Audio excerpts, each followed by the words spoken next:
Hello, welcome to Shipwrecks. I am Ghost in the Hella. Welcome back to Dream Daddy. Weirdly soothing theme song. And of course, hello and welcome to my beautiful fur daughter Gideon, who is once again gracing us with her lovely presence on a Dream Daddy stream. That is really the best part about streaming at this time of day, is the cats are actually, usually, knock on wood, asleep. So we get some kitten cam goodness. Alright. Dream Daddy. Goodbye, lovely theme song. Welcome. You've got dads. But we've got dads. Ah, yes, and of course wearing my daddy's boy shirt, so I am all ready and set to go. And since there's, like, I usually do 2 dad dates, but today I'm gonna do 3 because I've actually got some free time today. So I think we have Brian, Robert, and Damien to date. Because there are 7 dads, and I've usually been doing 2, and it just doesn't math out perfectly.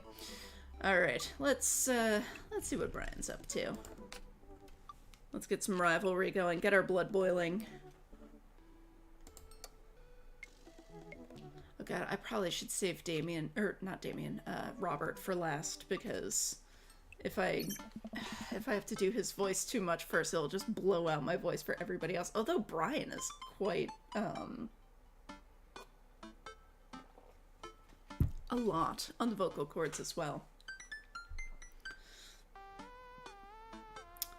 Hey, Daisy and I are going fishing tomorrow. Are you in or out? Oh god, the rivalry already beginning. Oh, I have a message from Brian. Oh no, I've been dreading this day. I accidentally boasted about my abilities as a fisherman to Brian, and now he's challenging me to another dad-off. I've been doing my fishing research online, but I'm nowhere close to being an expert. Still though, I have to accept. I type back to Brian. Sounds great, man. Super excited to catch all of those fish. Make sure your mower is in good working order because you're gonna be all over my lawn this weekend. That's right, we had like a bet going with Brian. Oh, God. Ghost, just accept that he can be better than you at a thing. That'll show him. Brian responds back, letting me know that tomorrow he'll pick us up at an hour I had previously forgotten existed. Man, that's gonna be a rough start. Amanda comes into the room from the kitchen, eating a cheese stick by biting it off piece by piece, like some kind of monster.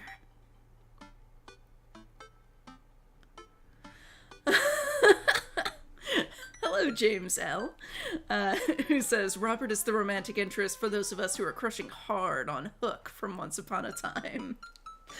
I have not actually watched Once Upon a Time, even though it is absolutely something I would watch. But I can imagine. I didn't raise you like that. What? It's called string cheese, not chompy cheese, for a reason, Amanda. Did you just call me in here to criticize my controversial string cheese eating technique, or what? No. Amanda, we have to go fishing tomorrow. Well, you have to go fishing. I get to play with Brian's dog. How do I become a master of fishing overnight? You went fishing in the Girl Scouts, didn't you? Nope. My stint in the Scouts was brief and purely transactional. Thought I could get free cookies, but I didn't know that I had to, like, be outside and tie knots and stuff. But I have to beat Brian. Dad, let me tell you a story. Do you remember last summer how I applied for a job at that coffee shop across town? Give me a refresher. During the interview, they asked me if I knew how to work an espresso machine, and I really wanted the job, so I lied and said yes. On that first morning, there was a line out the door, and within half an hour, I severely burned my hand, and they told me to go home and never come back. I still have a scar from that. Of course I remember. What does that have to do with fishing?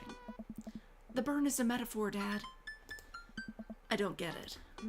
You can lead a horse to water. What do horses have to do with fish and burns? Dad, please. I don't get your obsession with competing against Brian. You wouldn't understand. It's a dad thing. Please try explaining it to me. Okay? Brian's just...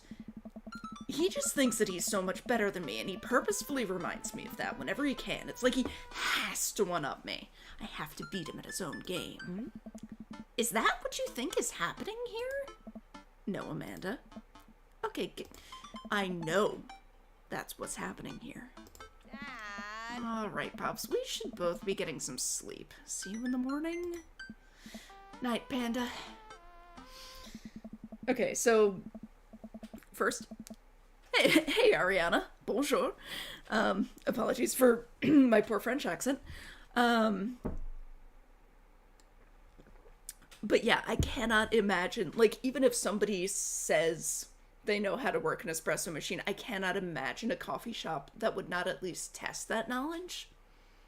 Like, and also admitting that you don't have experience at something does not necessarily mean you won't get the job. I got my coffee shop job with 0 food service experience. And it was great. They just, had to train me a little, and it was fine. They were happy to do it. It was great. I learned new things. It was cool. Much better than lying and saying you have experience when you don't. However, knowing how to work an espresso machine properly does not mean that you won't get burned. I worked that job for about a year, and I got burned and or cut by just about everything that was possible to burn or cut myself on.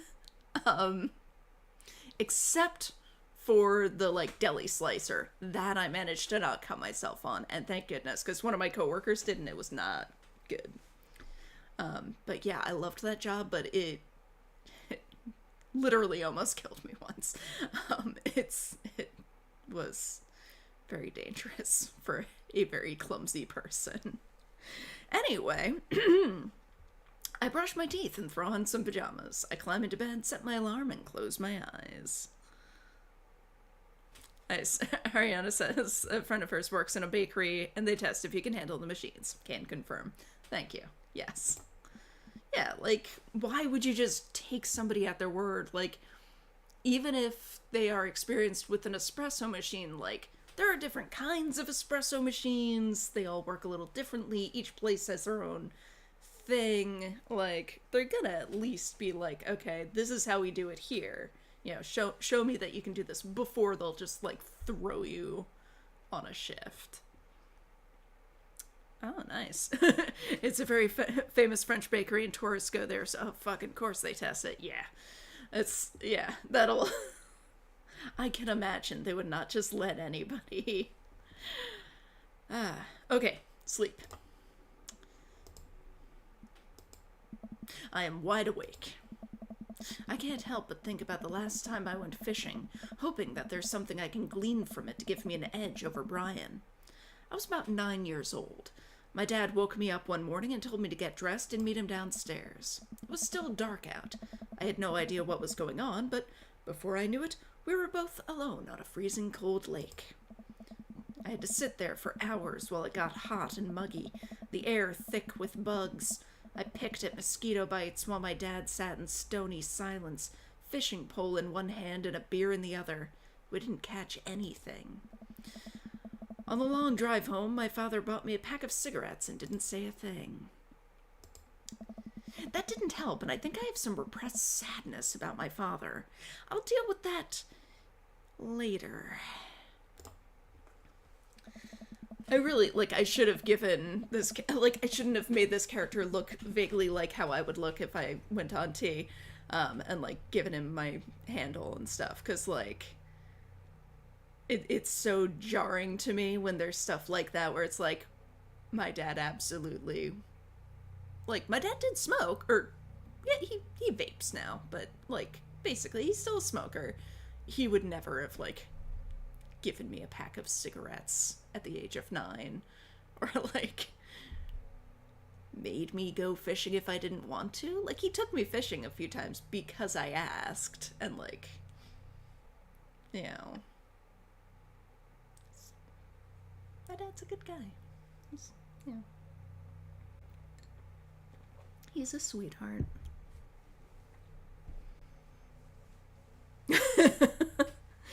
Ariana says if they had microwaves there and they would test her, the microwave would burn and explode. I basically did that at the coffee shop I worked at. I was heating up a croissant, and I guess it touched the element and it just kind of caught fire in the middle of a shift. That was one of the less fun moments that I had there, but it's a story. I'm sitting on a boat in the middle of a body of water. I can't see any land, but I know it's a lake. The water is placid and still. I'm holding a fishing pole. It is a beautiful lake. I don't understand why, but it feels like my life depends on catching fish right now. I cast my lure into the water and wait. And wait. And wait. My whole being is filled with hopelessness as I watch the line disappear into the depths below. Like, bro, just ask Brian for help.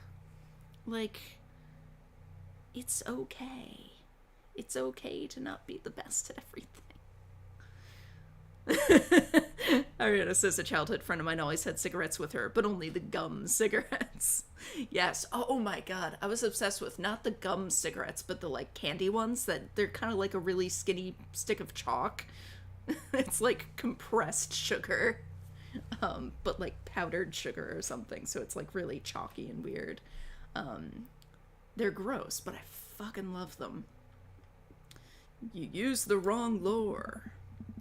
I look up and see my father, just as he looked that one cold morning, disapproving.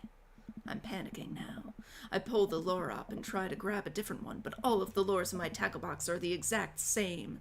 I look up to my father for guidance, but he's gone. I try casting again, but I can't hold my footing. My boat tips over and I fall into the water. Sinking further and further, I see all the multitudes of fish that had been lying just below the surface, all swimming around me as if to taunt me. One fish swims up to me. He has Brian's eyes. You gotta use a neutral buoyancy lure if you're trying to catch trout, buddy. I jolt awake to the sound of my alarm. It's fishing day. That would explain the weird dream. I groggily slip on clothes and get ready.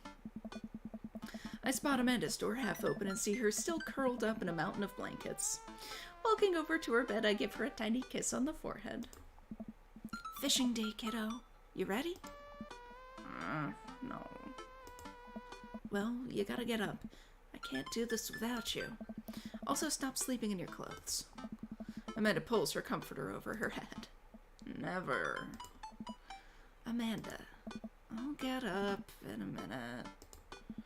Alright, Brian should be here in 20, so you better not just go back to sleep.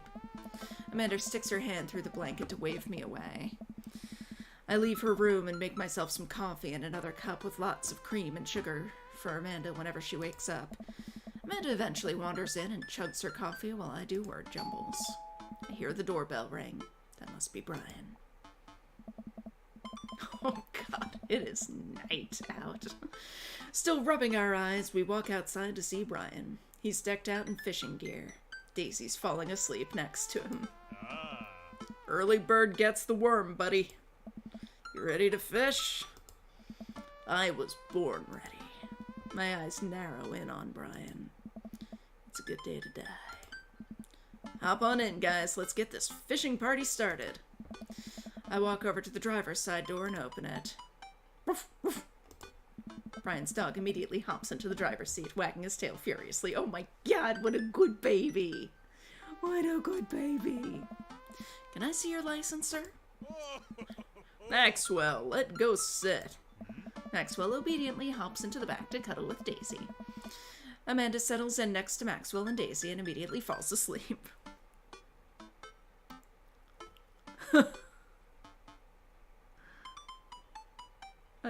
Yeah, the gum cigarettes sound pretty similar.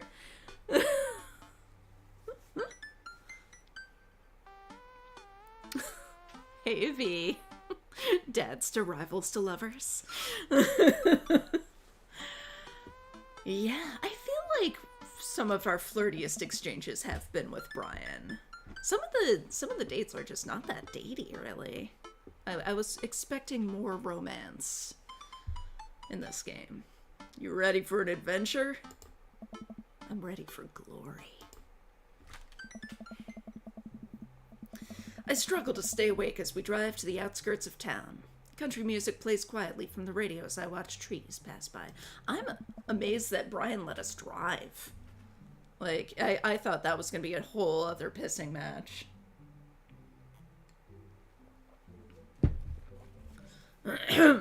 So where exactly are we headed? It's about an hour north of here. Little spot I've been going to since I was a kid. My dad used to take me there all the time. I don't think anybody else knows about it. I brought everything we need so that we can catch some trout, have a nice little fire, and enjoy the nature. My fishing pole is in the shop, getting it tuned up. Do you maybe have an extra I could borrow? But of course, it's probably not as nice as it sounds like yours is, though. Right. I am digging a hole here. I stare out at the forest lining the highway. The sun is just barely over the horizon, scattering dusky pink light through the trees. For a split second, I spot a deer grazing on the side of the road before it leaps back into the brush. After a nice, quiet drive, Brian eventually tells me to pull off the highway and onto a dirt road.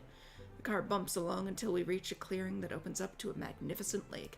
Like, if it's a whole-ass lake, how has nobody else discovered this? I cannot imagine that nobody else knows about this whole damn lake.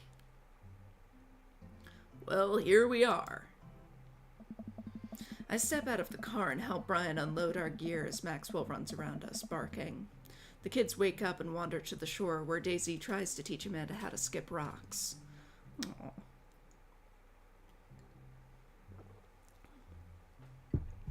On Velmax, since you're in the chat, I was thinking when I started this up about what you said last night about me, like, trying to push my voice deeper for, like, the past month or so. I started playing this game in June, and I've had to do all of these deep-ass dad voices. I wonder if that's something to do with it. Just, like, I've been straining to reach all of these dad voices, and so I've just started trying to do that when I'm not playing this as well. We'll see. I step out of the car and help Brian unload our gear as Maxwell runs around us barking. The kids wake up and wander to the shore, where Daisy tries to teach Amanda how to skip rocks. Oh yes, I already read that. Brian and I carry the tackle boxes and cool her down to the edge of the lake, where he has a canoe waiting. Ah, great, it's still in one piece. Hold on, help me out with Maxwell. Oh my goodness, yes, I was wondering if he was gonna get a little life vest. Good boy. I help Brian place a tiny dog-sized life vest onto Maxwell. All right, your turn.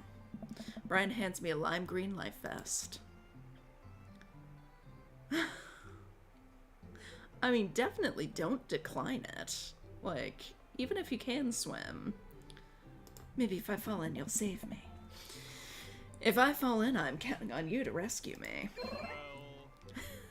Suit yourself. So there's, like, no way to accept having a life vest? Like, you need to wear a life vest, dude. Brian turns to Amanda and Daisy, who are still skipping rocks. Like, what if you fall into the water and hit your head on something? You're not going to be able to swim there. The life jacket will keep you afloat until somebody can get you.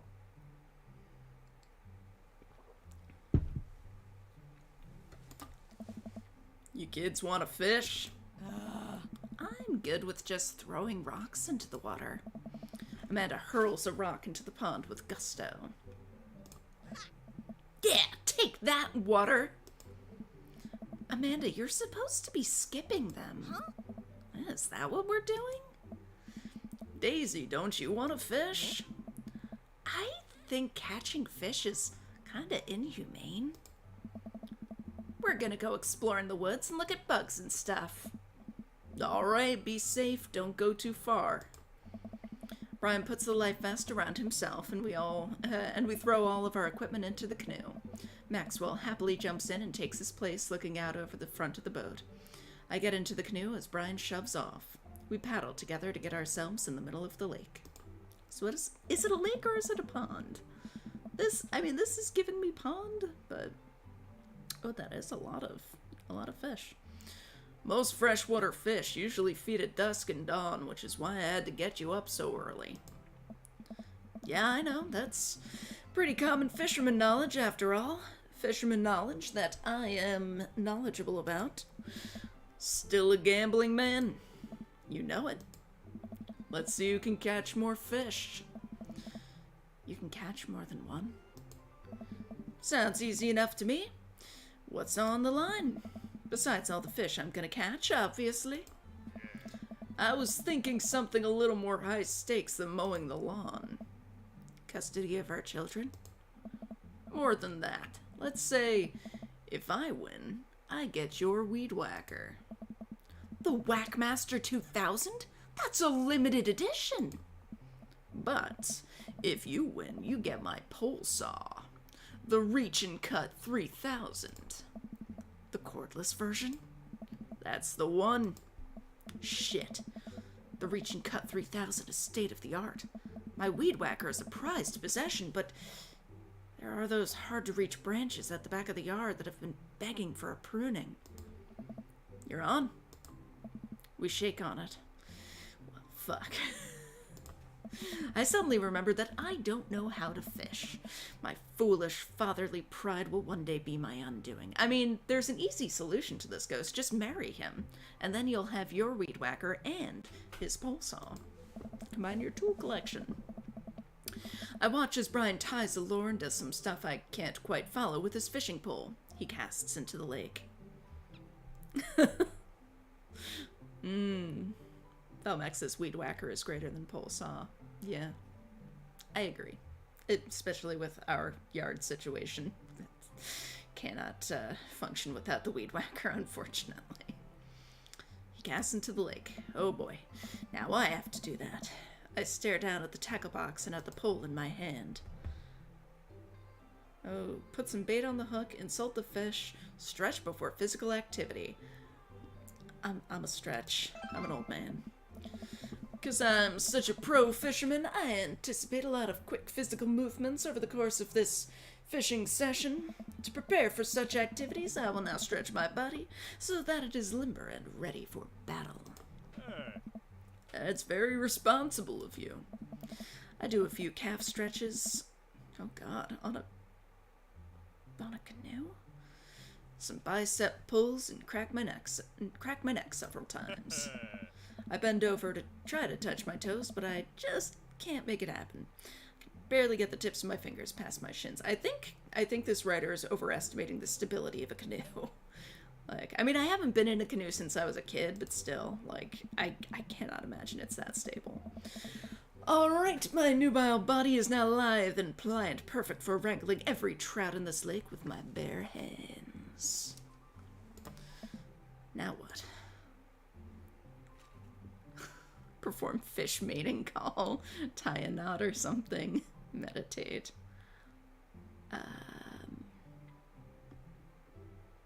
Let's tie a knot or something. I take my pole and try to tie an elaborate-looking knot to impress Brian. The classic hunter's bend. I learned that one in my youth. Yep, this one isn't coming apart anytime soon. With this knot, I will cast my heavenly line upon the unsuspecting water and deliver unto us a bountiful harvest. I look over to Brian. He doesn't seem to be paying attention. Let's cast this sucker. So I guess I'm not putting any bait on there, because I stretched instead. Alright, fair enough. I pull my rod back and launch the lure as hard as I can. And the lure flies off the line and sails far, far away, landing in the lake with a loud sploosh. Sorry, I judged the wind speed wrong. This cold air drives the pressure down. Go ahead and take my pole. I know it's hard switching to a new pole you're not used to. I'll fix up another lure. Brian hands me his pole with a smile, and I just sit there feeling like an idiot. Yeah. Oh, fuck. Fishing around here is easy. They all group up. All you gotta do is line up 3 of the same species and reel them in. Okay. I mean, that seems like it should be easy enough. I need to match 3 of the same species? I can't tell which fish is which. Match that fish. Okay. Nice catch. Alright. Nope. Fuck. Oh my god, they all look alike. Nice catch. Nice catch.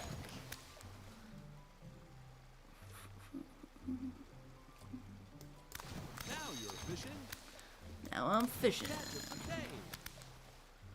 Oh, the wet fishy sounds. Rainbow trout. Fuck yeah.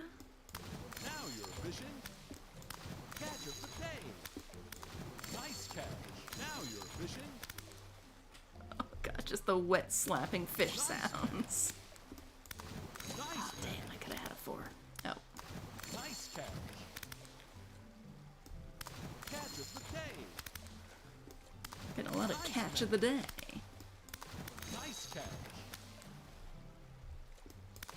Nice match. Nice match. Catch of the day. Now you're fishing. Now you're fishing. Nice match. Nice match. Rainbow trout. Nice catch. Nice catch.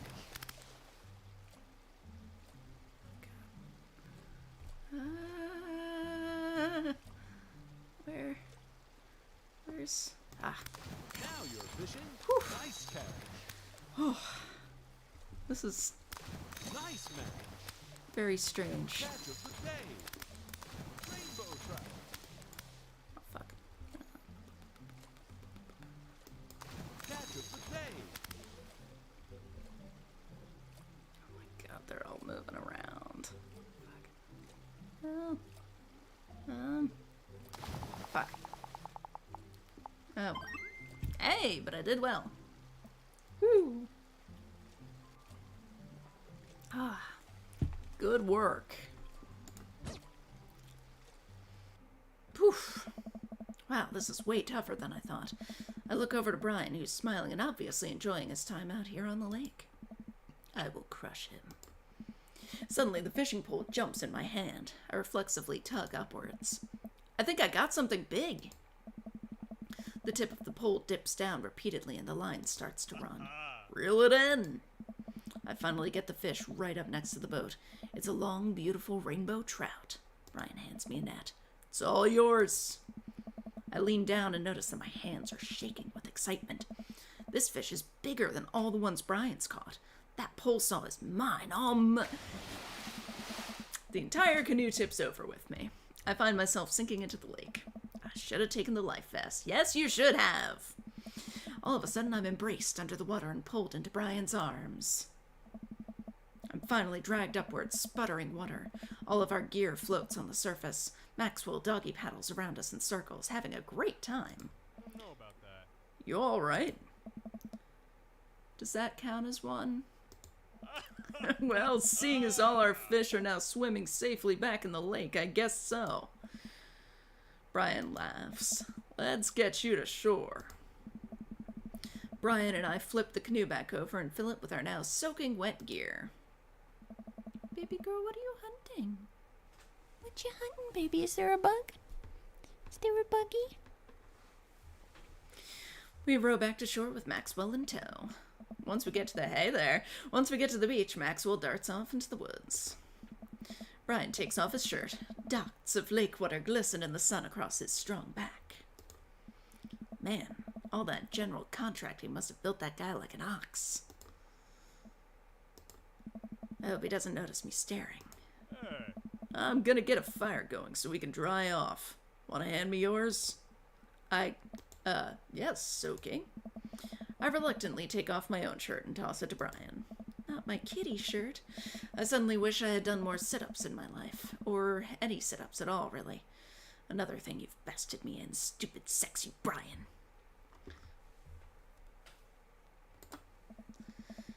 You might as well fry that shirt up. Seems like it's the only lunch we'll have. The day's young, we can fish from the shore. Once Brian gets the fire going, I sit and try to dry off my pants. Brian sets a couple lures out by the water's edge. We're probably gonna have to put the kibosh on the competition for now. Till another day. My stomach growls. You hungry? Oh, I'm fine. Brian reaches into his cargo shorts and pulls out a few granola bars. They must be soaking wet. I have a small child. I am flushed with snacks. There you go. See if I can get a better view on Gideon that way. Hey, princess. Who's the prettiest baby girl? You are, yeah. Brian joins me by the fire and I accept the cargo short granola. And now we're back to waiting. Where did the girls get off to? Shouldn't they be back by now? I wouldn't worry about it too much. They're a couple of smart kids. That's what I'm worried about. They're too smart. They've probably established a small rural government by this point and installed themselves as leaders. I take a look around at the sun cresting the tree line, casting the entire lake in a warm golden glow. The forest seems to be coming alive now. Birds chirp in the distance. Wow, nature is beautiful. A mosquito bites me. I slap my neck and curse. Nature sucks. Here you go, bud. Brian hands me a bottle of bug spray. I begrudgingly take it and douse myself. Ugh, I've always hated how this stuff smells. Really? I've always kind of liked it. Reminds me of being outside. Maybe you and I have different sentiments on the outdoors. Maxwell comes bounding up to me, a huge stick in his mouth. He drops it at my feet and looks at me expectantly.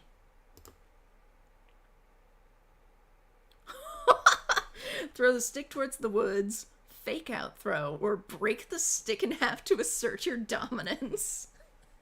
Fucking hell. I'll throw it, I guess, towards the woods? Oh, good.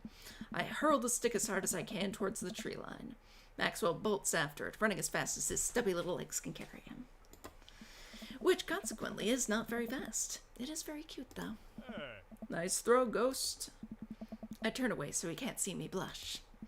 Maxwell brings the stick back to me, clearly proud of himself. Good boy, Maxwell. You're a very good and speedy boy. You're the world champ of fetch. It's time for the pets. What's the plan? Oh, butt pats do never fail. Scratch behind his ear or rub that belly. Oh my goodness. I mean, do I know him well enough to rub his belly? I'll go with the butt pats. Yeah. I give Maxwell a few good pats on his backside. Hi, princess. Hey, baby girl. What are you doing? Just stay away from the wires, okay, sweetie? While I'm playing with Maxwell, fish begin routinely pulling on Brian's lines. I watch Brian effortlessly fillet the fish, squeezing a bit of lemon on them and frying them up in a cast iron pan. Before we know it, we have a feast fit for a couple of shirtless dudes. Amanda and Daisy emerge from the woods, looking totally unscathed. Whoa, Dad Bod Patrol. I'm gonna have to issue you both a citation and demand that you both put your shirts on. There are children present. Brian tosses me my now dry shirt. I pull it over my head, thankful that I will no longer be distracted by Brian and his pecs.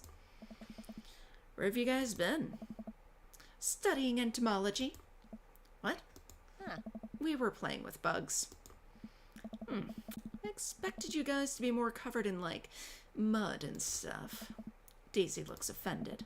What do you take me for, a child? Amanda puts a hand on Daisy's shoulder. Right. We take a seat around the fire, and Brian serves us all generous piles of fish on paper plates. It's absolutely delicious. Why does he have to be good at everything? Fish taste okay? Daisy and Amanda both nod furiously, mouths full of fish. It's incredible. I've never had fish this good. Yeah, it's great. wholehearting family recipe. Why are your pants wet? Well, Amanda, we were out there on the lake, and then I accidentally tipped over that boat. Don't worry, all the gear floated to the surface, so we didn't lose anything, right, Ghost? Yeah, that's exactly what happened. I can't believe he just covered for me. Gosh, he even out-humbles me. He's trying to beat me at everything, including my world-famous sense of humility. God damn, Ghost. We finish our fish and end up playing catch with Maxwell for a little while before we decide to head out. After cleaning up the camp, we pack up the station wagon and let Maxwell into the back seat. The poor pup falls asleep in a cuddle puddle with Amanda and Daisy. They've had a long day. Been an ordeal today, bud. Let me drive you guys home. I want to prove that I'm the most awake dad on the block, but yeah, I'm beat. Fine. I let you drive there. As we drive away, I take one last look at the lake disappearing behind us and smile. I rest my head against the window, and the low rumble of the dirt road beneath us lulls me into a peaceful sleep. Hey, sleepyhead. I open my eyes and realize that I had dozed off in the car. I self-consciously wipe a bit of drool off my chin. Oh, hey. I was resting my eyes. Just in case we suddenly have to jump into any sort of conflict, so I'm super awake for it. Ready to fight with my strong arms. It's all good, you earned some rest, buddy. Thanks for coming out with us today. I had a lot of fun with you. Thanks for inviting us. I also had fun, actually. Glad to hear it. Take it easy, yeah? Hey, princess. What's up, baby girl? Just making sure she's not gonna head for any wires. Alright. Turn off kitten can. You too. Take it the easiest. Brian chuckles to himself as he unloads the car. Amanda and I get inside and immediately collapse onto the couch. Long day. Yep. I was so close to that pole saw. Pole saw? Yeah, Brian and I were competing to see who could catch the most fish, and... Stop. Why do you care so much? Manda Panda, just look at the guy. He's so obviously got my number, and he's rubbing my face in it. Dad, I love you. But you're kind of dumb sometimes. Dumb? Or clearly the superior dad. You know what? I don't have any of the energy required to properly unpack your weird fixation with asserting your masculinity. I'm going to bed. Night.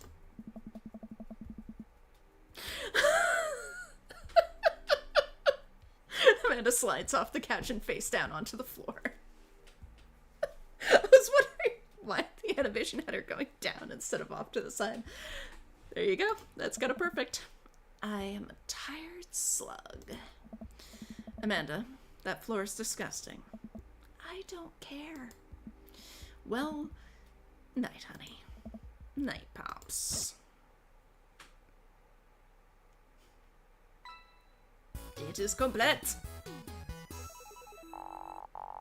How'd I do? I think I did pretty well. Yeah! 10 out of 10 if ever I've seen one. Fuck yeah!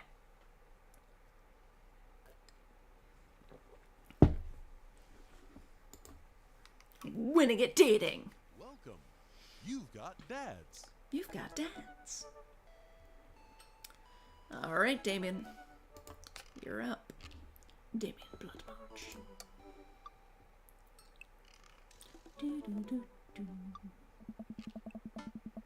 I had a lot of fun hanging out with Damien the other day. I wonder what he's up to. I open up Dad book and start writing him a message when Amanda walks in the door. Dad, you got a letter. Fucking course. Oh, is it from Grandma? No, it's from Damien. Whoa, can I see it? Amanda hands me a piece of old parchment folded into an envelope and sealed with purple wax. Damn, the dude goes all out. I pry off the seal and unfold the letter. In the most beautiful calligraphy, the letter reads. I love that it's, like, actually in, like... Dearest Ghost, I hope you'll find my continued correspondence endearing, rather than trying. One can only hope that my use of the slower, more traditional form of communication will showcase my sincere and earnest sentiment that I greatly enjoyed our time together, despite me breaking his statue. I write this hastily under the warm embrace of excitement, fearful that I may misstep and speak toward something unwelcome. For now I hope that you might forgive my boldness. I will simply say that your company has greatly occupied my thoughts. While the afternoon may have been derailed by forces unseen, your companionship helped a great deal, not only in the discipline of my child, but in the morale of my spirit, and for that I thank you. That said, Ghost, if you'll allow me, it would mean the world to me if I could enjoy more of your time. Perhaps a trip to the cinema, followed by a moonlit stroll, would be to your taste. I eagerly await your response. With great respect, D. Bloodmarch. I really did not have, like, high expectations for Damien, given that, like, we met him when he was, like, berating a teen working in a Hot Topic. Like, that was a bad look. But he's quite romantic. He's kind of lovely.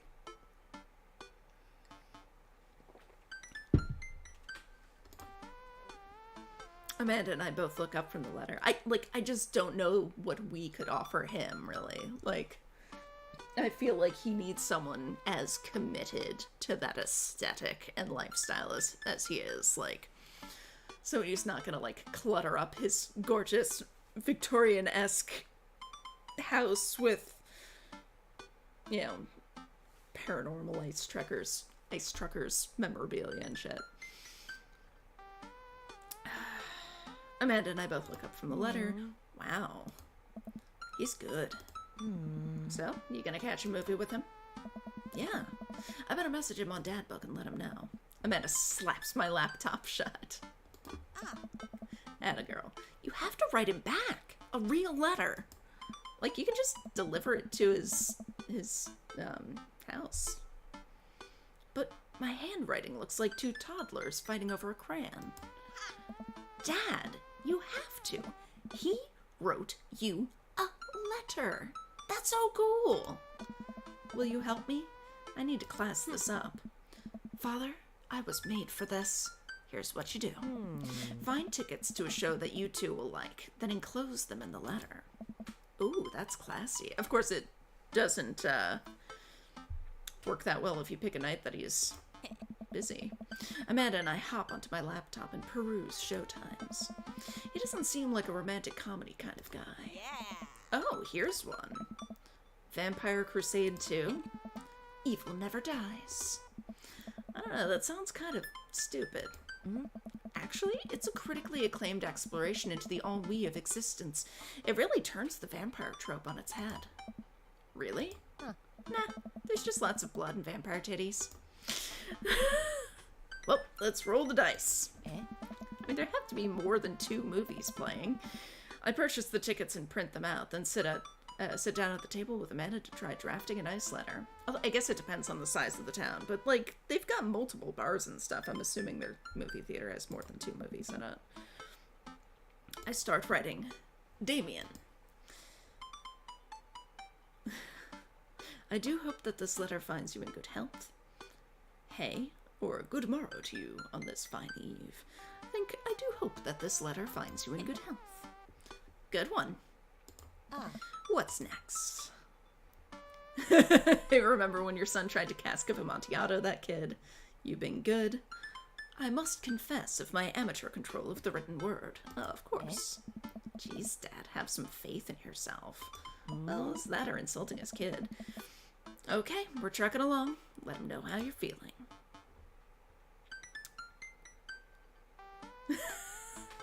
You find me in good spirits, for I felt very much the same after our last encounter.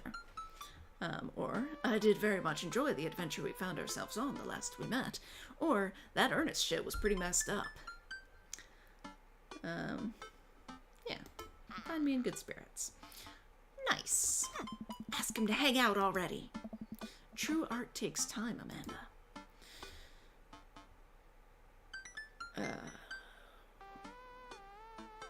Well, a strange turn of events, I found myself enamored of the situation at hand. Or, like Bruegel's landscape with the fall of Icarus, I find myself lost in your details. I mean, that's pretty good. Or, let me, get at that. Fuck it. Let's go for it. Dad, whoa.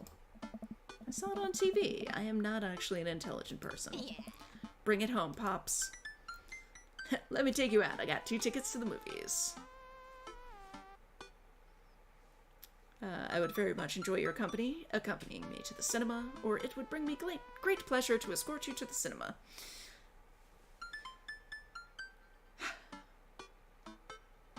I mean, it's a pretty big tonal shift, but I kind of like the, let me take you out. I got 2 tickets to the movies. Let's go the middle route. I would very much enjoy your company, accompanying me to the cinema. You saved it there at the end. I'm sure he'll appreciate your thoroughness. Enclosed, you'll find 2 tickets to Vampire Crusade 2, Evil Never Dies, which I'm sure you will find both titillating and enjoyable. Best wishes, hard daps, namaste, we'll carry on. Best wishes. And then I signed my name. My full name. Fancier that way. Ghost Shipwrecks. Is this okay? Amanda reads over my sloppy handwriting. Oh, is that too bad?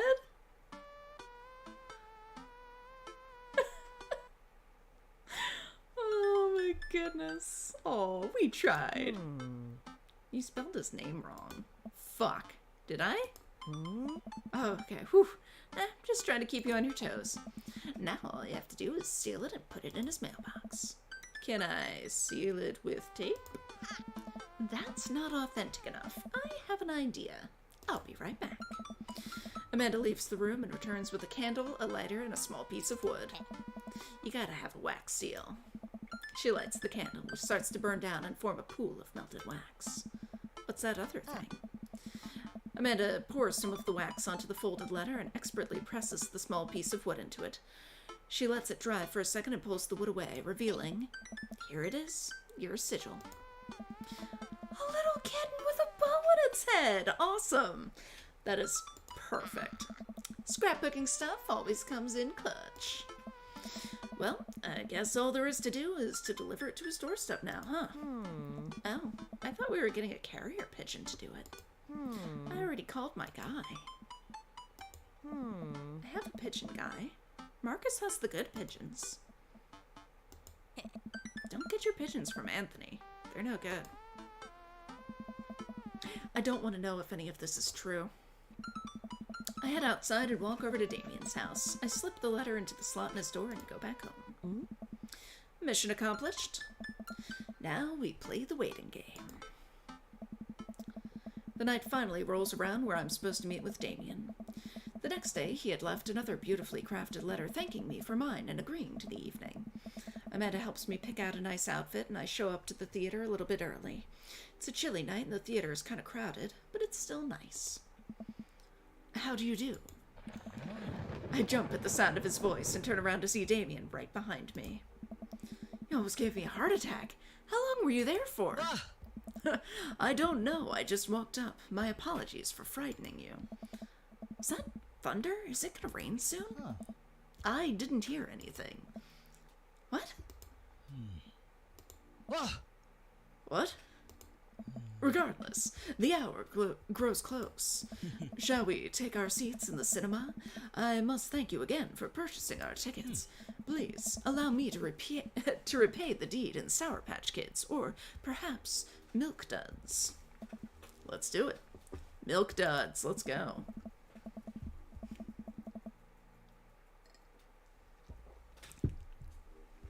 We get in line to buy snacks. As we're waiting, I hear a familiar voice behind us. Ugh, my dad's here. I turn around to find Lucian standing a few feet behind us with a gaggle of other goth kids. Lucian, how nice to see you. I didn't know you were coming to the theater. I'm glad to see you spending some quality time with your friends. Whatever, Dad. And what movie will you be attending tonight? Of course it's going to be the same one we are. My friends are making me see some kids movie about talking animals. I don't really care about it. Well, I do hope you enjoy your evening. We'll be watching Vampire Crusade 2, Evil Never Dies. You? Watching that? Yeah, I thought Damien would enjoy it. Good luck with that, Dad. Lucian rejoins his friends, and I look over to Damien. Good luck with what? It's nothing. My son loves to tease. Oh no, is he like super squicked out by blood or something? Is he not a horror movie person? We wait in line for a little longer, and Damien buys us snacks. He seems a little nervous. I wonder what's wrong. Damien and I take our seats and settle in for previews. Glancing at him, I can see that he's sweating profusely and gripping his armrest. Is everything okay? Everything is perfectly fine. I'm so excited for this film. I'm a devoted patron of the arts, especially the scary arts. The scarier the art, the better. Do you have a favorite horror movie? Ghost, read the room. He clearly does not like horror movies. Of course I have a favorite horror movie. Mine is... Oh god. Halloween Town. Terrifying. Oh my fucking god.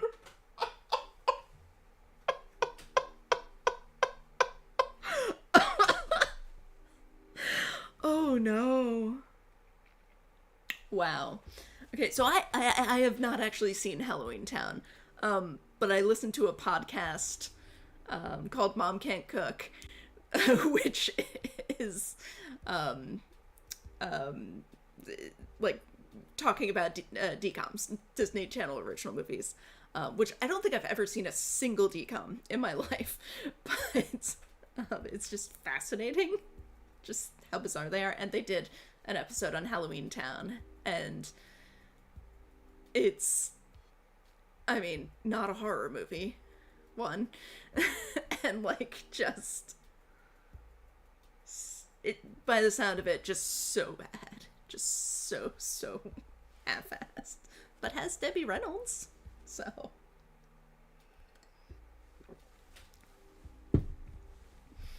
wow. Oh, interesting. That's odd. I don't seem to remember Halloween Town being that scary. I would have expected him to bring up some sort of strange foreign horror movie that I'd never heard of. Damien's knuckles are turning white. It looks like he's about to rip the armrest off. Dude, he's obviously scared of horror movies. Get him out of here!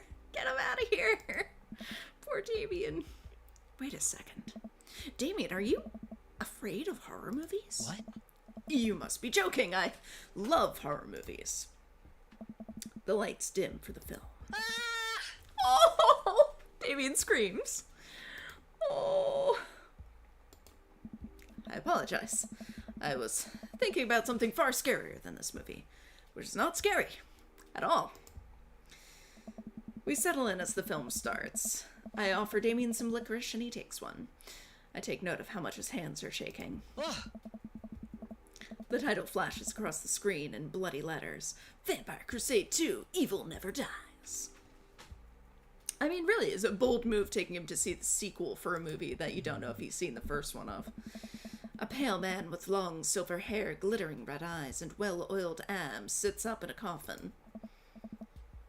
Romulus Badblood, awaken my coven. Two more vampires slide the tops off their stone coffins onto the floor. Brother, is it time? Says Demetrius Morvant. And Carmela von Ruden. Yes, husband, but also mortal enemy. It is time. The three look at each other, and then to the camera. For the Vampire Crusade. This rules. The trio of vampires flies off into the night as foreboding organ music plays in the distance. I somehow get lost in the movie. As dumb as it sounded, it's actually a pretty fun flick. We get to a tense moment of the movie where Romulus Trueblood sits at a truce meeting with the general of the human army, whose wife Romulus has fallen in love with. Romulus, it is good to finally meet you. General, I agree. It's good to finally blood you. Oh, Romulus leaps out and slashes the general's throat. Blood splatters over everything, including the camera. Damien screams again, reflexively grasping my hand. I immediately blush, forgetting about any vampires or blood, or vampiric blood. What? Oh, I'm terribly sorry. Damien retracts his hand and places it back in his lap. I was writing a novel in my head about blood magic, and I got to an extremely scary section. Damien goes back to quietly stressing out over the movie. It's kind of cute that he won't admit that he's afraid of it. I mean, we could still, like, if he's genuinely afraid of it, like, we can, you know, ask him if he'd rather go see something else. Like, I wish he would hold my hand again. Glad the dates are getting a little more romantic, at least. Maybe I could do something to try to make him feel more comfortable. I've got it. I'll do what all dads do best. Talk during the movie. Tell a dad joke, point out plot hole, or ask what's happening. Oh. Dad joke. Where does a dog go when he loses its tail? What? Where? To the retail store. I yelled that last bit a little too loud for a crowded movie theater, but I can see a smile form on Damien's face. Good one, Ghost. The rest of the movie goes by relatively smoothly, with only a few whimpers from Damien. Maybe he would have liked the romantic comedy better. We get to the final scene of the movie where Romulus Badblood and the General's wife embrace each other in his crypt. Wasn't he? He was briefly Romulus Trueblood, I think. He's back to Romulus Badblood. Anyway, it appears that the true vampire crusade was the vampire crusade in our hearts. Our cold, unbeating hearts. Romulus and the General's wife begin making out. Hard. Oh, my. The film fades to black and the end appears on the screen. But then it hard cuts to Demetrius and his rival lover, Carmela, who watch the two from afar. Oh no! Twist ending! Our bloodline has been pure for 1,000 years. Romulus has betrayed us by loving a human woman. It will only be a short time before the next Vampire Crusade 3, Evil Must Die Again! More thunder, more ominous organs. The movie fades out again and a bloody question mark now accompanies the end. Wow. Damien and I walk out of the movie theater amidst throngs of chattering moviegoers. He's a little more pale than I remember, but otherwise he survived the encounter. He even seems kind of invigorated. What an interesting film. While the premise admittedly struck me as pedestrian, I was intrigued by its harrowing love story and great attention to detail in regards to vampiric lore. Yeah, it was pretty good. A lot more vampire titties than I thought there would be. Come, the night is young. Let's take a stroll. Damien is making a point of not telling me where he's taking me. Still, I'm enjoying the walk and the cool night air.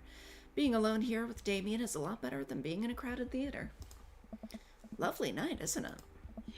As lovely as the company, yes. He's such a smoothie. My God. He thinks I'm lovely. Damn. Okay, here comes the smooth response. Thanks. Cool. Or okay.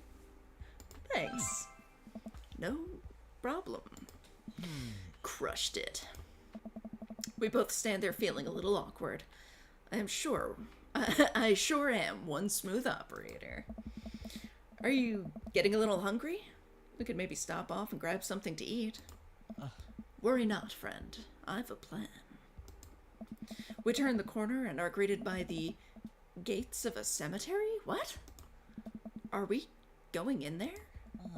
A little bit of Victorian flavor, Ghost. Trust me. Suddenly it's night. I'm a bit nervous, but Damien hasn't led me wrong yet. I follow his lead as we walk into the cemetery. Statues of angels stare down at us as we follow a path through the faded tombstones. As we crest a small hill, we get a beautiful view of the city. The night lights sparkle around us. I gotta hand it to him.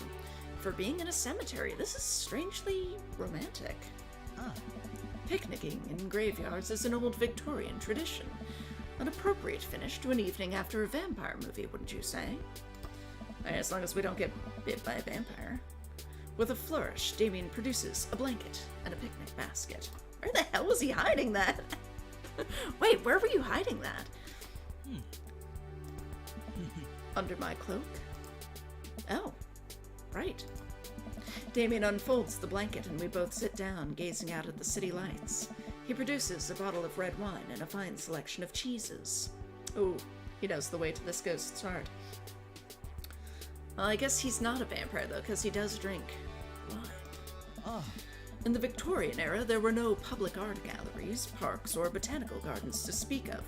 Once rural graveyards became a more popular alternative to church burials, they became the only place that people could see beautiful plant life and fine sculptures. That makes sense. This is pretty nice. I have a question, though. How are you so okay with being in a graveyard, but you had trouble handling a scary movie? What? I wasn't... He sighs deeply. Okay, yes, I was extremely scared by that movie. I was not writing a book about blood magic in my head.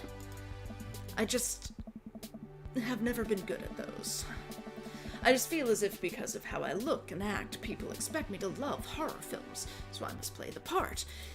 Truth be told, I don't know if I have the constitution for them at times.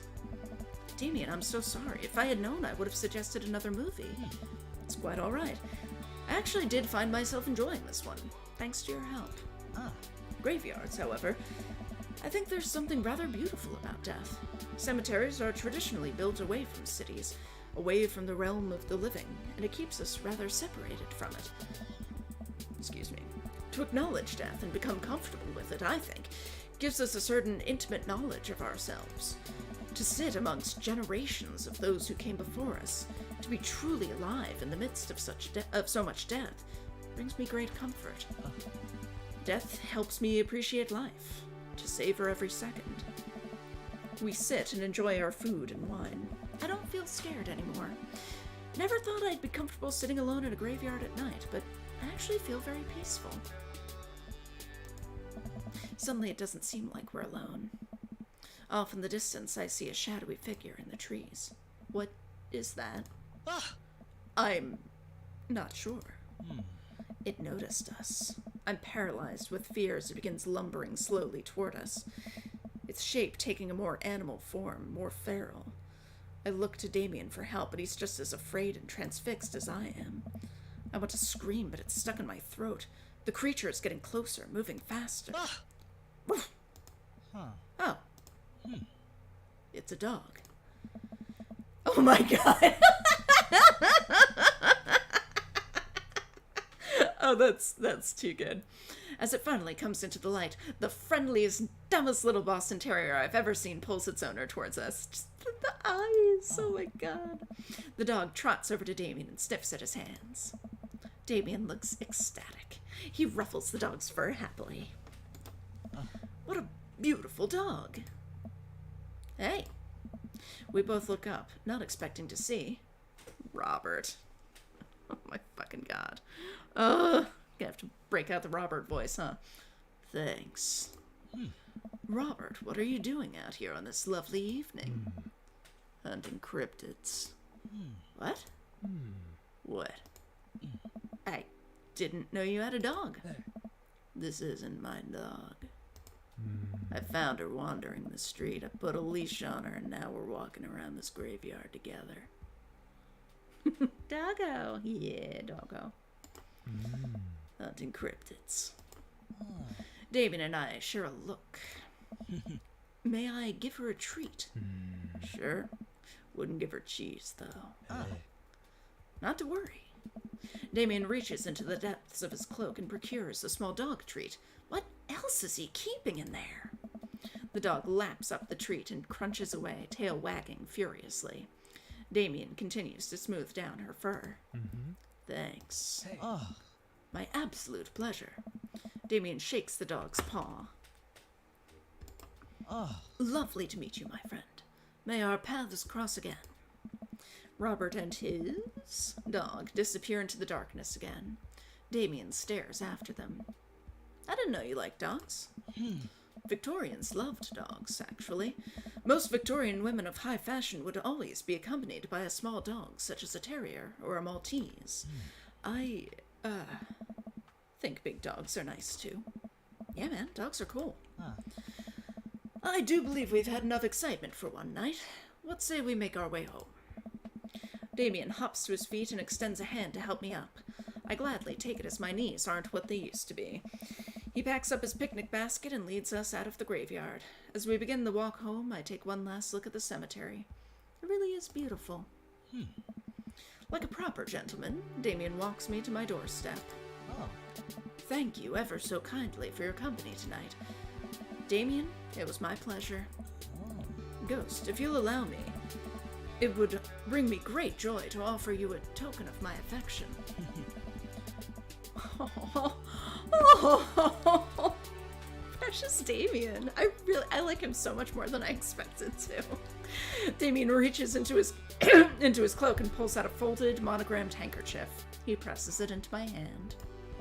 Wow. Thank you, Damien. I will use this to dry my tears for those I've lost. I can't wait to sneeze on this, or I'm gonna wave this at passing ships. I'm gonna wave this at passing ships. I approve. Damien shuffles his feet. I just want to say that it's rare to find someone like you. Someone who's open to my eccentricities. Eccentricities? Eccentricities? It's nice to feel so accepted. Thank you. Damien gives my hand a quick squeeze. Damien blushes and hastily retracts his hand. I must take my leave. Good night. Before I could say anything else, he's gone. Huh. I unlock the door and step inside. Like a whirlwind, Amanda runs from the window and plops down on the couch, trying to look nonchalant. Hey, Dad, what's up? Were you watching me from the window? No, I was just, Okay, yes. How was the movie? Lots of vampire titties. Told you. But as it turns out, Damien is... Wait, Amanda doesn't need to know that. I'll keep it between me and Damien. Scary cool. Yep, he's so cool it's scary. Nice save, Ghost. Did you know that graveyards used to be a place to throw parties? I think I'm misremembering that. Wow, that's pretty punk. Also, we saw a dog. Definitely thought it was a werewolf for a minute, though. How can you be so sure it wasn't a werewolf? How can you be so sure I'm not a werewolf? And how can I be so sure you're not a werewolf? Amanda's eyes narrow. I don't trust you. Nor I you. We make intense, wary eye contact for a second. Anyway, I'm calling it for the night. Don't stay up too late, will you? I'll try not to howl at the moon past midnight. Date is complete!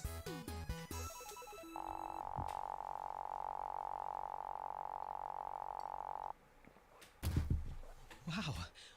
My stars, this... Never in a million moons have I had a date such as exquisite as this one. Oh my. Well. We're winning at dating still. I'm gonna refresh my drink before I delve into, half an hour of Robert voice. I'll be right back.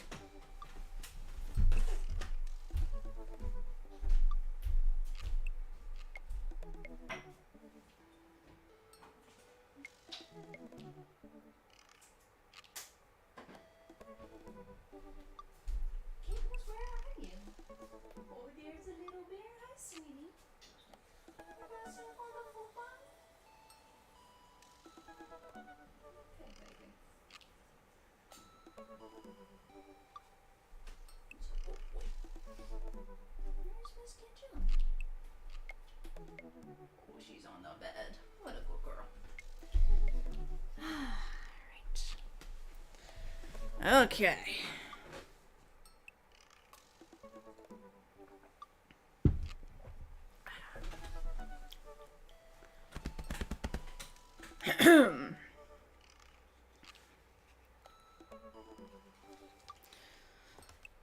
And onward we go.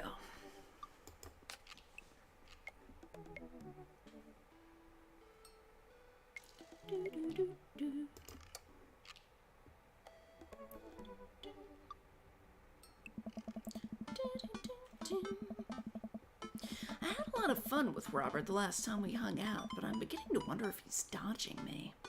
I've tried messaging him a few times, and Dadbook says he hasn't even read them.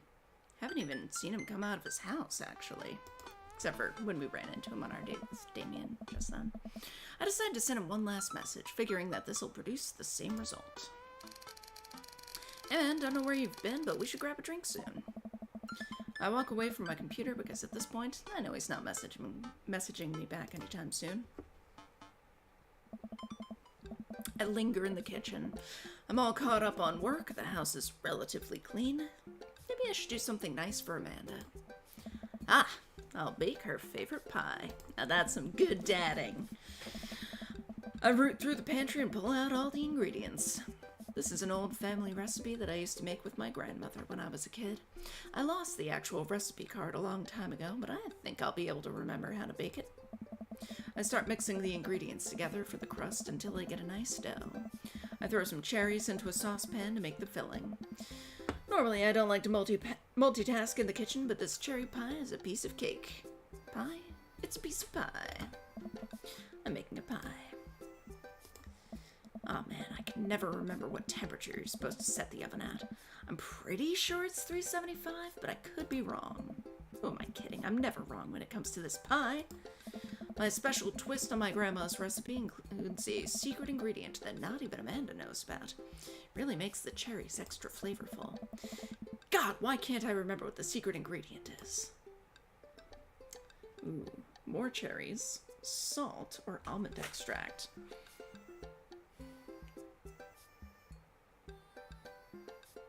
I mean, salt is a flavor enhancer.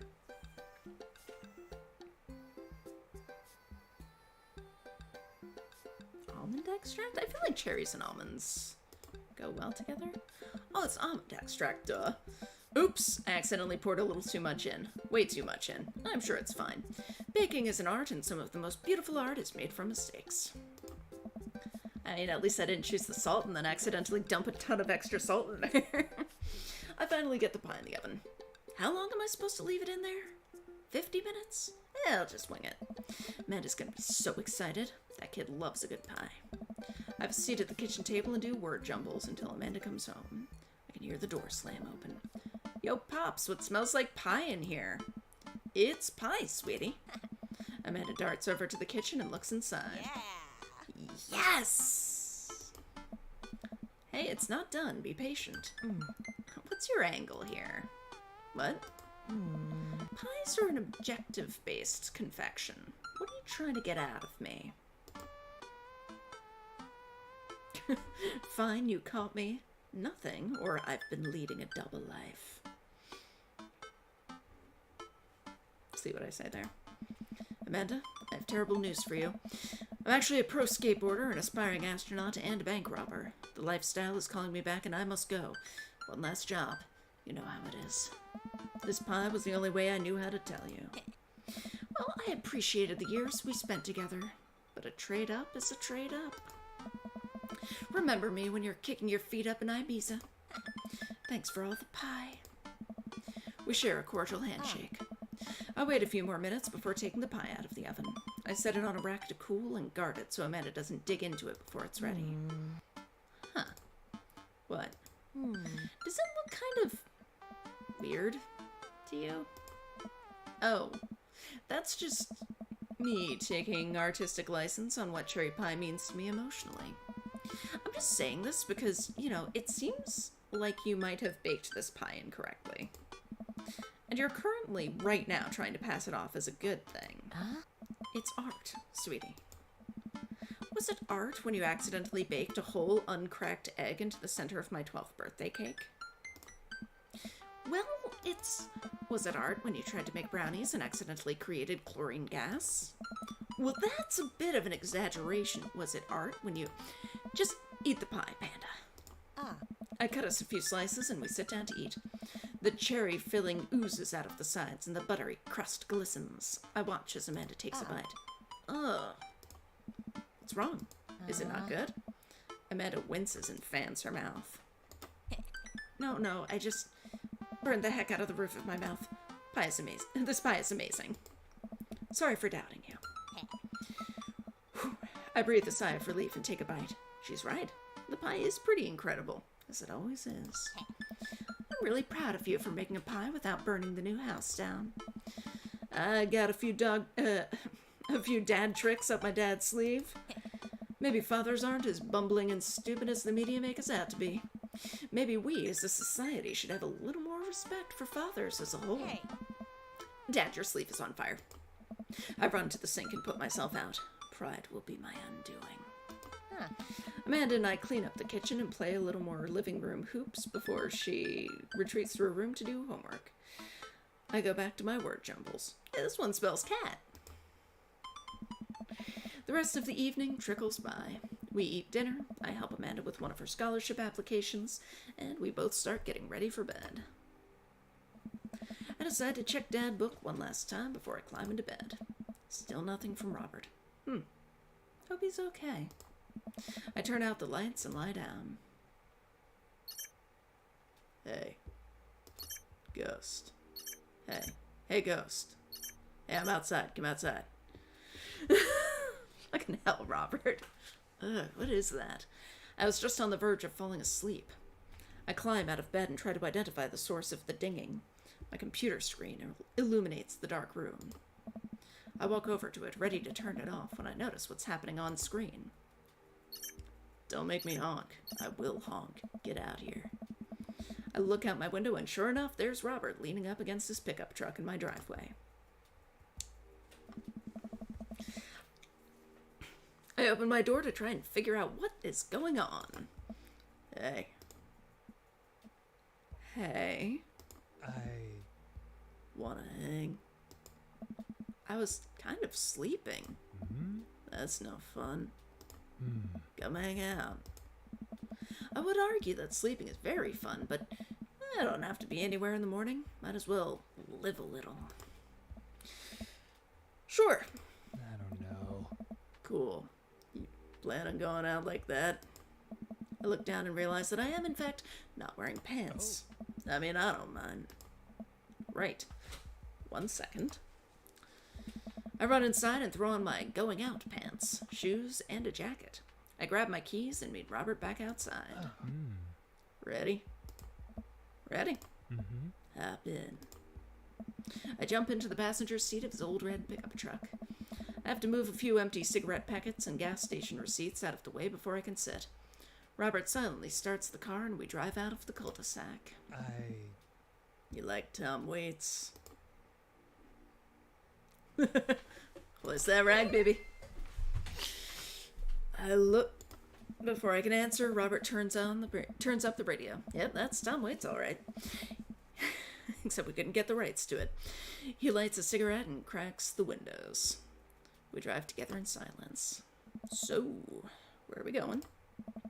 Robert doesn't respond. Robert? Oh, I heard you. He still doesn't answer my question. I look out the window and notice that Robert's taking us to the highway. I twiddle my thumbs. Well, whatever I've gotten myself into, it looks like I'm in it for the night. I settle into my seat and watch the streetlights pass by. I glance over to Robert, who's driving intently. He looks tired, as he always does, but there's something a bit more there that I just can't place. Is he gonna kill me? Is he gonna kill me? You okay? Hey. Just peachy. Stop looking so nervous. I'm not nervous. I'm a little nervous. Hey. Just hang on, we're almost there. Almost where? I have no idea where we are. I think we're moving at a slight incline, but I'm not so sure. We eventually come to a stop. Robert gets out of the car, and I sit for a second, unsure if he wants me to get out, too. What are you waiting for? I hastily exit the car. Robert sits on the bed of his truck and pats the space next to him. Oh, that's pretty. I sit down and take in the view. We're on a hill overlooking the city skyline against the bay. The cool night air rustles some trees near us as lights blink in the distance. Off to the side, I can see an entrance to a dense forest. Man, it's also gorgeous. Fucking God, Robert. This is where I come to masturbate. What? I'm kidding. What's wrong with you? This is my little spot where I come to think. It's nice. You can see the whole city from up here. Really gives you some perspective. Robert reaches behind him and pulls something out from under his jacket. It glints in the moonlight, and I suddenly realize what it is. Oh shit, that's a knife! Oh. Please don't stab me! Robert reaches into his pocket and pulls out a small piece of wood. Please don't stab me with that either! Robert takes the knife to the piece of wood and starts carving at it. I breathe a very audible sigh of relief as Robert looks at me sideways. Did you think I was gonna stab you just now? What? No!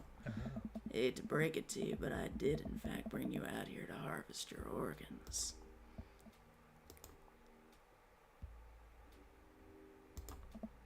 Yeah, well, you think you caught me in your trap, but I knew. For years, I've been putting the most vile junk food in my body in preparation for this day. Come at me, friend, and reap what you will. 2 steps ahead of you at all times. That's how I operate. Ha! Nothing gets past you, huh? Robert reaches into his pocket and pulls out a folding knife that he opens and hands to me. I'm gonna warn you, the last guy I had a knife fight with lost 3 fingers. Guess you didn't know the 8 basic rules of knife fighting. You're familiar, correct? I honestly can't tell when you're kidding. I'm so many levels of irony deep that I've forgotten what humor is. He and I laugh. Have you ever whittled before? Considering I'm not a grandpa, no. What do you mean by that? Well, I just thought that you would have a block of wood shipped to you along with your first Social Security check. Ghost, I'll have you know that whittling is a time-honored tradition enjoyed by young and old alike. That you're dismissing it before you've even tried it speaks volumes about your character. Yeah, I whittled a little when I was a kid. I sucked at it, but I tried.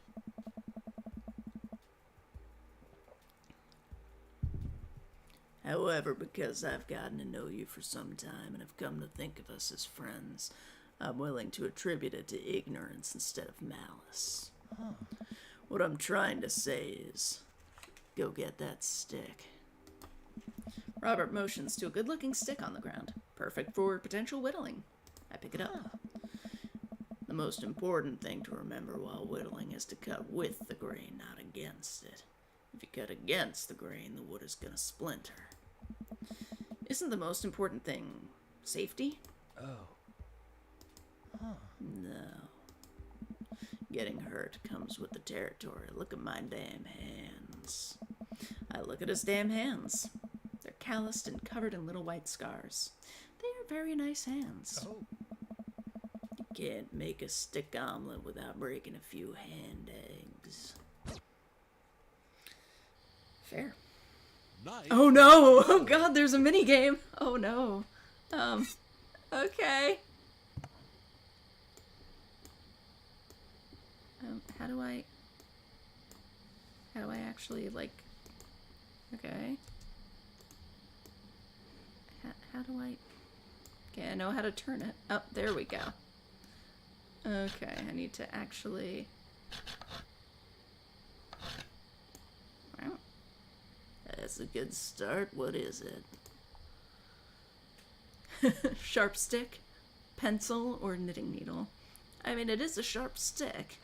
It kind of does look like a pencil, but it's not going to draw anything, so I guess sharp stick. Careful, don't poke yourself with that. I made a sharp stick.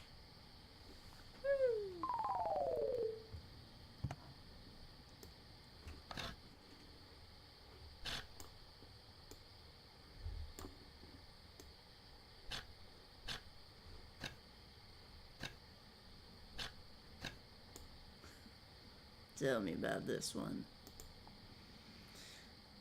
Popsicle stick, tongue depressor, or flatworm? Tongue depressor? I should put that in my first aid kit. Never know when you might need one. I made a tongue depressor.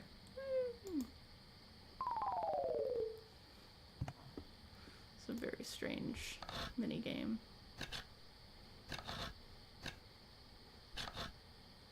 Toothpick. Toothpick, bubble popper, or something to make me look tougher. It's working. I think you could take me in a fight. Probably. I made a tough guy accessory.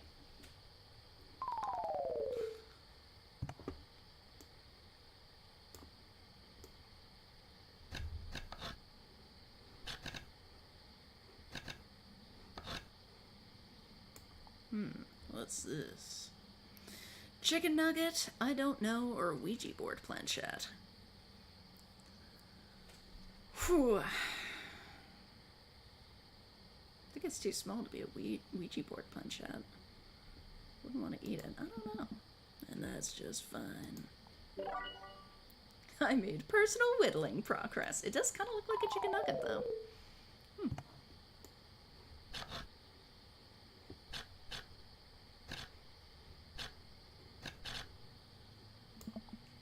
Nice form. What's it supposed to be? A self-portrait? Louisiana, or It's You. It's you. You really captured my likeness. I'm impressed. You made Robert, I guess.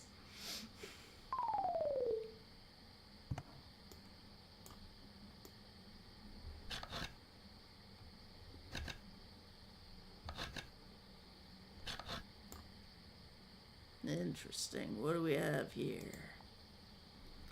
Ooh, ambidextrous chopstick. It's a stick. I mean, it's not bad for my first time whittling. Damn, dude. Whoa. Oh, this big.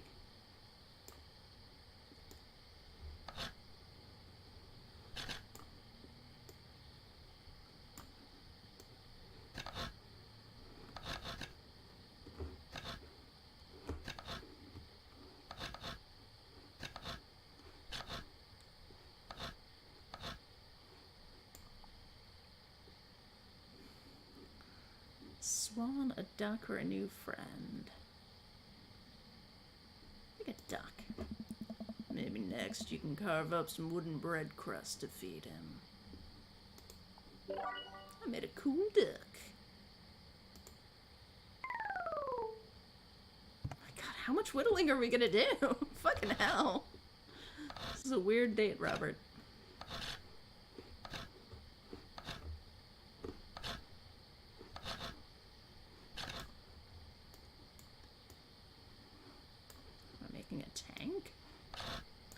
Oh my god. Beautiful handiwork. What do you call it?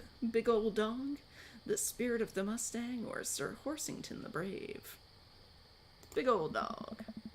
I think you're taking some artistic license here, but I can respect that. Oh, it does look like a horse. Whoops. Well, I couldn't see the top of it, game. That was a pretty good horse, though. Robert and I sit in silence for a while, carving our pieces of wood. I think I'm getting the hang of this. It's actually kind of relaxing. I glance over to see what Robert's working on. He's carving a smaller wooden knife. Ah! While I'm distracted, the knife slices into my thumb. Blood gushes all over my little wooden carving.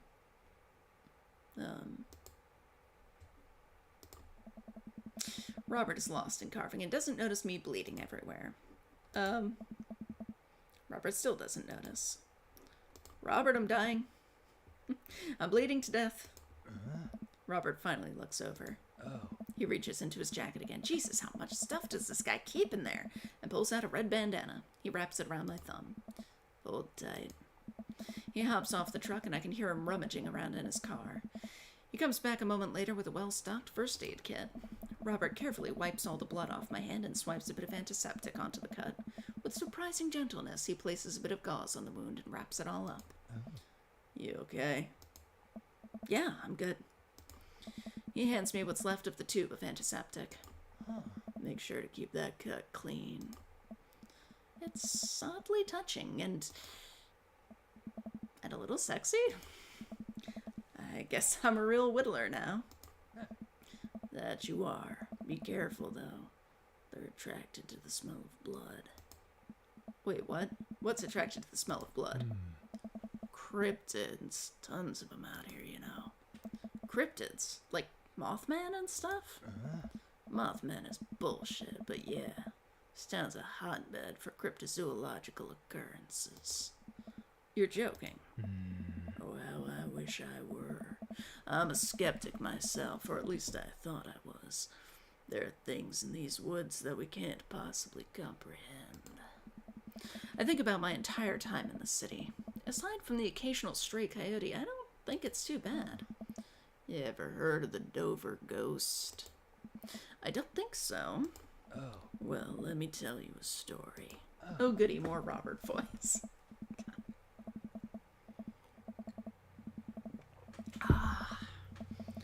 I was out in the woods here on a weekend camping trip with Betsy. You don't know Betsy, but she's a big pup. Pitbull. Real intimidating. I feel safe around her. First night goes without incident. I get some solitude. Betsy gets to pee wherever she wants. All good stuff. Second day, I get the idea into my head that I can hike deeper into the woods.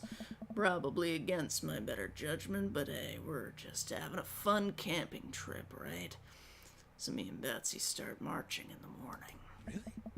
It gets a little late and we set up camp, but it's different this night.